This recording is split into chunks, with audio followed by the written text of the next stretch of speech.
Hello, welcome to Direct Joy. My name is Cherie Joy, and I am a psychotherapist, counsellor, psychologist, and ecotherapist based in Bexhill. And I am here today for Direct Joy.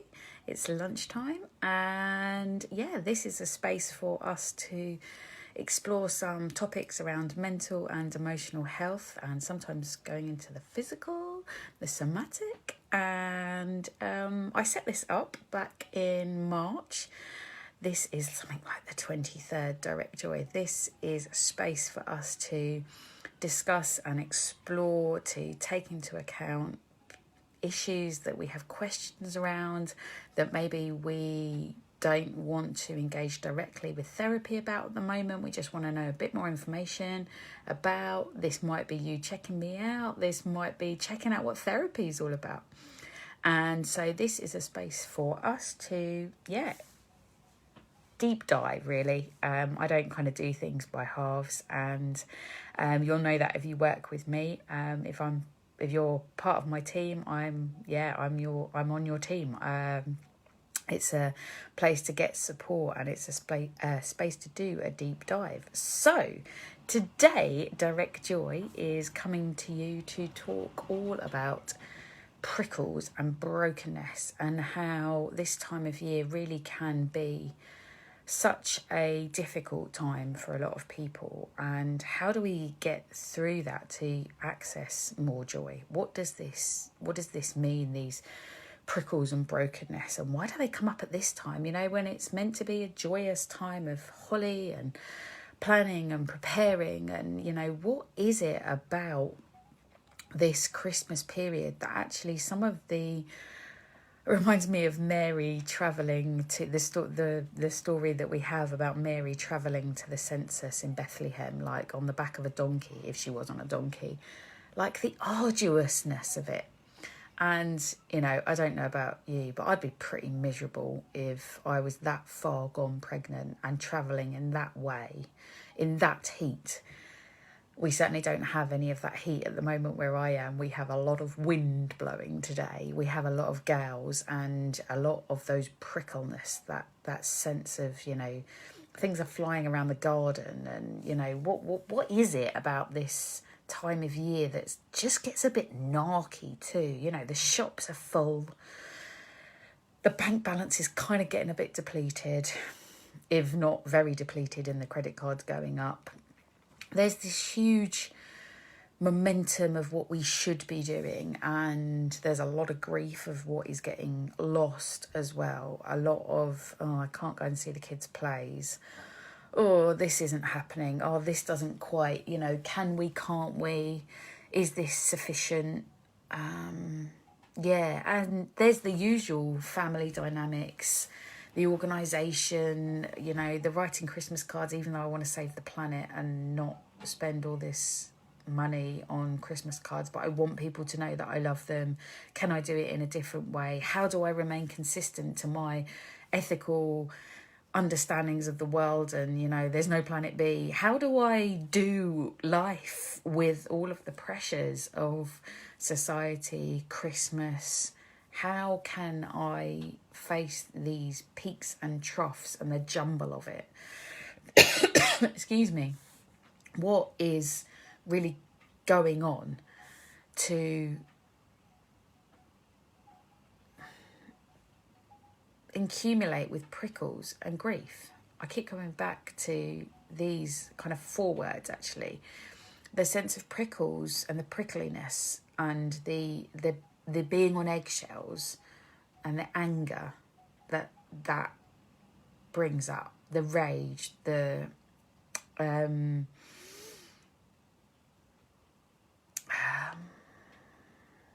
what does that bring up for you?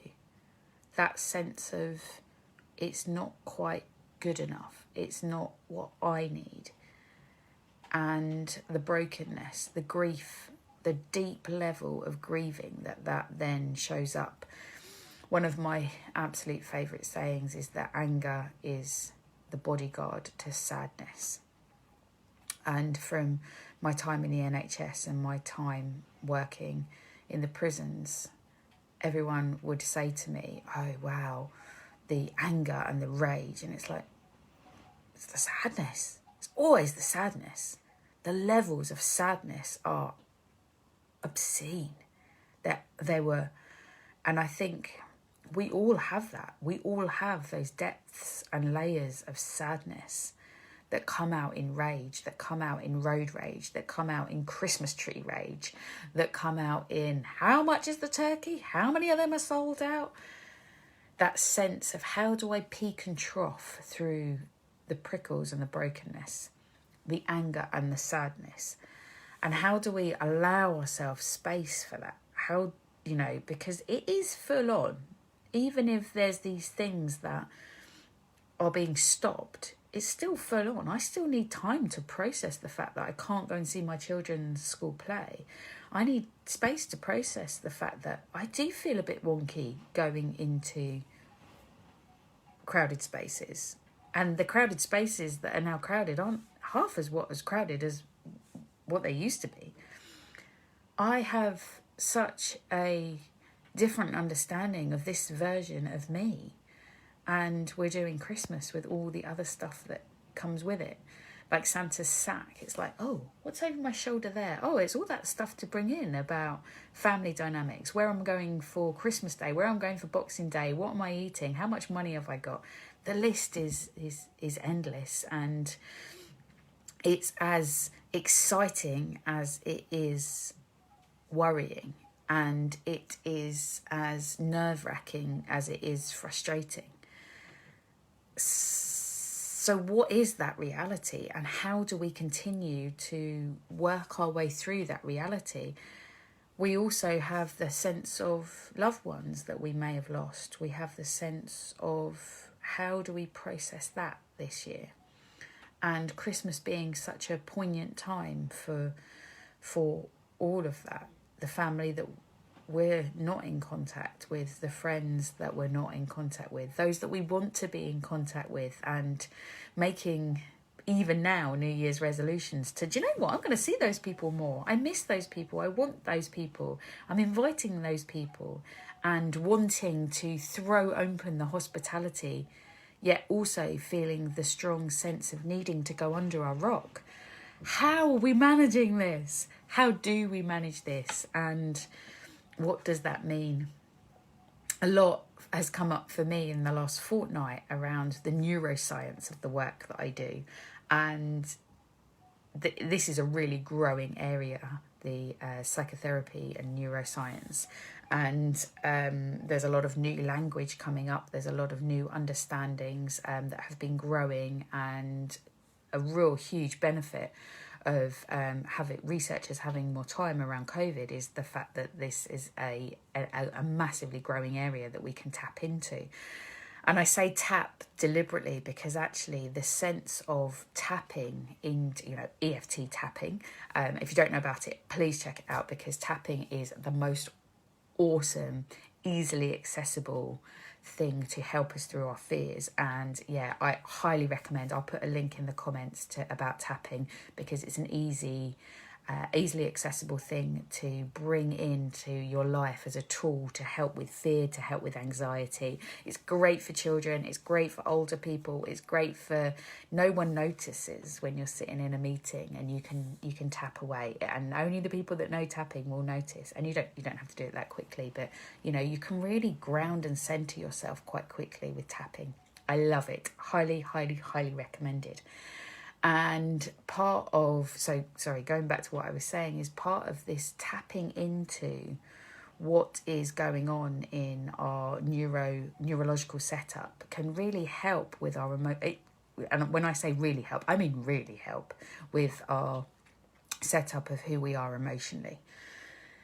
So one of the most awesome things that I found out when I had my firstborn was the sense of skin to skin, and the fact with babies, and some babies have been there's huge amounts of research. I can talk about it forever, as you know. I love to talk about the topics that I love forever.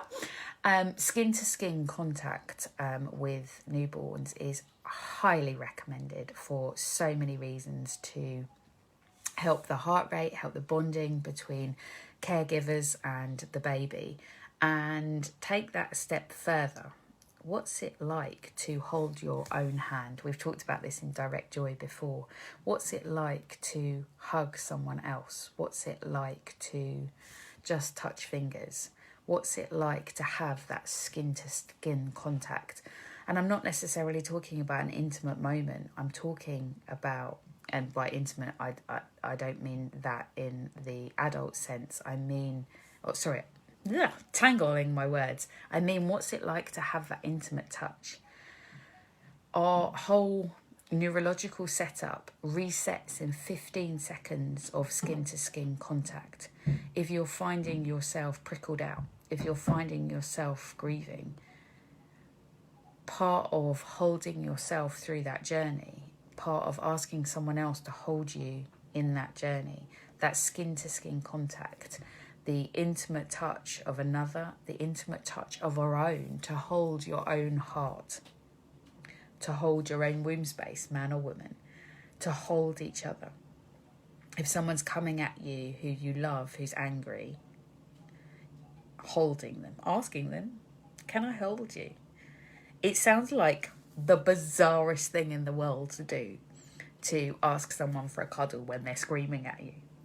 But actually, and it may not be the time, think about the appropriateness of it, but allowing that centered place of touch is absolutely the most wonderful gift we can offer each other, our children, our loved ones, and ourselves. You know, sitting in that car park after coming out of Tesco, being able to say, do you know what? I know that's hard. I know I'm prickled. I know I'm triggered. I know that I'm spending too much money. I know that I don't have enough to spend and I need to find intuitive ways if I can. I know I need to reach out for support. That is one of the really, really hard things, because when we connect in with ourselves, sometimes we find that we do need to reach out, that we do need the touch of another. And the touch of another, not just physically, but the touch of another emotionally, the touch of another mentally, the touch of another financially. And sometimes that can be a really, really, really, really, really challenging place to say, do you know what? I need some help. I need a food bank. I need to reach out to a family member. I need to reach out to a friend. I need to fill in some forms that's going to be able to access some extra support. I need to knock on my next door neighbour's door and say, do you know what, can I come for that coffee? I need to budget. I need to get some spreadsheets in order. I need to get some advice, Citizens Advice Bureau, solicitors, whomever it might be, whatever situation you find yourself in. Sometimes it can feel like such a hurdle to get through that to-do list. But actually, when we take the time to notice the prickles, the brokenness, the anger, the rage, the grief, the sadness, the loss, the lack, when we really are congruent with that and can reflect on that space of, you know what, that's a tricky place, but I know that I can be true to myself about the situation I'm in, the reality of where I am at. And then it's not all going to be silver bells and whistles and partridges and pear trees. But it may be a place where I can say, okay, all right, we're here. There's no room at the inn. But whose door can I knock on to find space? To find the space that I need? What would that be like? Because actually sometimes it's a repair job. Sometimes it's okay, spreadsheets, next door neighbour, tapping, filling the forms, spending time with myself, having a bath, putting my feet in a bowl of water whilst I watch the telly, because that's relaxing, taking some time, doing the repair job, finding the space to do what we need to do what we need to do, to put one foot in front of the other, and being able to give ourselves that and sometimes receive from others usually receive from others, being in community as social animals, social beings, human beings, that human to human, all the time, but especially amongst the spirals up and down of the Christmas period. All of what that means for you, all of what you'd like it to mean for you, feels important to acknowledge, because what feels like prickles and brokenness is part of our journey, and there are options and there are ways and there are places you can feel more like the version of you that you want to. It's about starting, and sometimes starting just needs a hand. It needs a response to the rage of, I know that there's sadness under there. I know that there's trickiness under there, and the reality. So that's today's direct joy. There's a lot. We've got some small words for big feelings in psychotherapy and in psychology, and that is so evident for me when I do direct joy and these kind of 12 to 18 minute videos that we talk about really big concepts of anger and grief and sadness and loss, and I seem to say a list of things, and I wonder what that leaves you with. I hope that and my intention is for it to be supportive.